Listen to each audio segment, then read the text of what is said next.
Update Catherine Bernardo and Mark Alcala.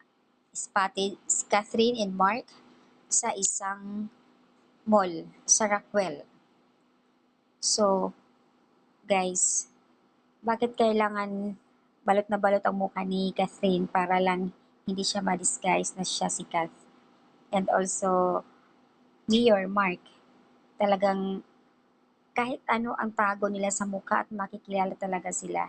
Siyempre, lalo na pag famous celebrity. Ayan, nakikita ang dalawa. May isang netizens nag-post na pusan hawak ni Kath ang jacket. So, namimili sila, nagsha-shopping ang dalawa. At isa pang post na isang netizens na nasa restaurant ang dalawa pero magkakaiba ang araw. Every time makita si Kath, laging naka-face mask at naka-shades na para hindi siya makikilala. Tanong na karamihan, bakit kailangan gawin ito ni Kath kung deserve niya na magiging. So, ayan ang update guys, Catherine Bernardo.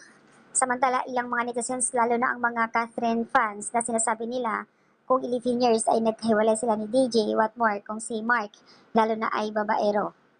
Nagkamali ka, Catherine, sa pagpili. Ayon sa mga komento ng. Kung sa bagay, kung ayun nga dito, deserve naman ni Kath at siguro magiging happy na rin dapat ang mga fans. Kung talagang solid kayo ng fans ni Catherine, magiging happy dapat kayo. Sa bagay, yung ibang mga nagko-comment, hindi siguro fans nga, na sinasabi lagi nila na hindi bagay at babaero si Mark. Sigurado yan, ilang months, ilang year pa lang, hiwalay yan sila.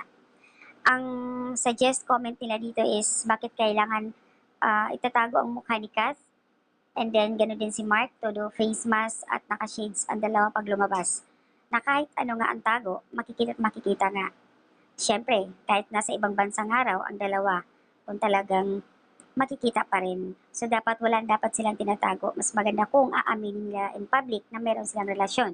Mas maigi pa nga raw si DJ na kahit pa paano ay talagang lagi niyang sinasama si Kayla at nakikita naman kung gaano sila ka-sweet. Although wala pa silang inamin, pero ayon nga kay Kayla, what you see is what you get. Nakikita niya naman kung gaano ka-care si TJ para sa akin. So, dapat magiging ganun din si Kat. Kaya lang, puro tago eh. So, ayan lang guys. Wala naman tayong di magagawa kung yan ang gusto ni Kat. Hayaan na lang natin intindihin dahil happy naman si Kat para kay Mayor. Yun lang naman yung mga comment nila na tudo tago ng tago. So, that's an update guys. Catherine and